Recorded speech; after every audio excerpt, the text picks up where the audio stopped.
Ada banyak sekali objek-objek yang menarik di alam semesta ini. Salah satunya adalah nebula. Nebula merupakan awan besar yang berada di ruang angkasa. Nama nebula ini berasal dari bahasa Latin yang memiliki arti awan. Nebula merupakan awan antar bintang yang terdiri dari debu, hidrogen, helium, dan gas-gas lain yang terionisasi. Terionisasi ini maksudnya adalah gas-gas yang sudah berubah susunan atom dan molekulnya. Pada awalnya, nebula digunakan sebagai nama umum yang diberikan kepada semua objek astronomi yang membentang, termasuk juga galaksi di luar galaksi Bima Sakti, seperti misalnya galaksi Andromeda yang dulu disebut dengan nebula Andromeda. Namun, pada awal abad ke-20 mulai dibedakan antara nebula dan galaksi.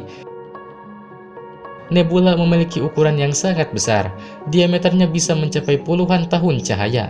Bahkan sebagian nebula bisa memiliki diameter hingga mencapai ratusan tahun cahaya. Nebula nyaris tidak dapat diamati dengan mata telanjang dari bumi. Penampakan nebula secara jelas hanya bisa diamati dari hasil jepretan lensa kamera yang lebih sensitif terhadap cahaya. Hal ini disebabkan karena jaraknya yang sangat jauh dari bumi dan cahayanya yang cukup redup. Sebagai contoh, nebula Orion atau yang disebut juga Messier 42 atau M42 adalah nebula memanjang yang terletak di selatan sabuk Orion pada rasi bintang Orion, yang berjarak sekitar 1350 tahun cahaya dari bumi, dengan diameter 24 tahun cahaya, dan memiliki massa 2000 kali massa matahari. Nebula ini merupakan nebula yang paling dekat dengan bumi, dan merupakan nebula yang paling terang di langit malam. Walaupun begitu, cahaya dari nebula Orion ini tidak nampak jelas di langit malam, apalagi dengan kondisi langit yang sudah tercemar polusi udara maupun polusi cahaya. Apabila nebula diamati dengan menggunakan teropong, nebula akan terlihat padat daripada ruang di sekitarnya. Faktanya, nebula seukuran bumi saja hanya memiliki massa total beberapa kilogram saja. Sebagian besar nebula terlihat karena fluoresensi dari sebuah bintang panas pada inti nebula. Dan ada juga nebula yang hanya mampu dideteksi dengan fitur exposure panjang dan ada filter khusus pada kamera digital. Lalu, bagaimana nebula ini bisa terbentuk? Secara umum, proses terbentuknya nebula dapat dikelompokkan menjadi 3 macam, yaitu 1. Keruntuhan gravitasi. Sebuah nebula terbentuk ketika bagian dari medium antar bintang mengalami keruntuhan gravitasi.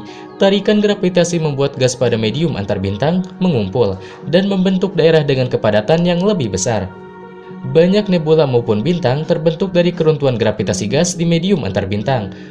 Pada saat material atau penyusun bintang runtuh karena gravitasinya sendiri, bintang-bintang yang besar akan terbentuk di tengah-tengah nebula, dan radiasi ultraviolet dari bintang-bintang baru ini akan mengionisasi gas di sekitarnya, sehingga awan antar bintangnya bisa terlihat pada panjang gelombang optik.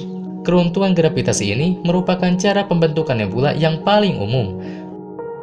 2. Ledakan supernova. Meskipun sebagian nebula terbentuk karena keruntuhan gravitasi, namun ada juga nebula yang terbentuk sebagai hasil dari ledakan supernova.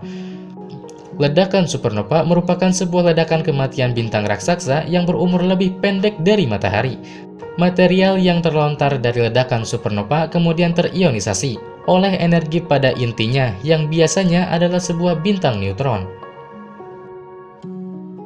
Terbentuklah nebula planeter. Matahari kita sekitar 4-5 miliar tahun lagi akan menjadi raksasa merah, dan mungkin saja di akhir masa raksasa merah tersebut ia akan membentuk nebula planeter, dan intinya akan menjadi bintang katai putih. Mungkin cukup sampai di sini saja videonya. Semoga bermanfaat. Sekian dan terima kasih.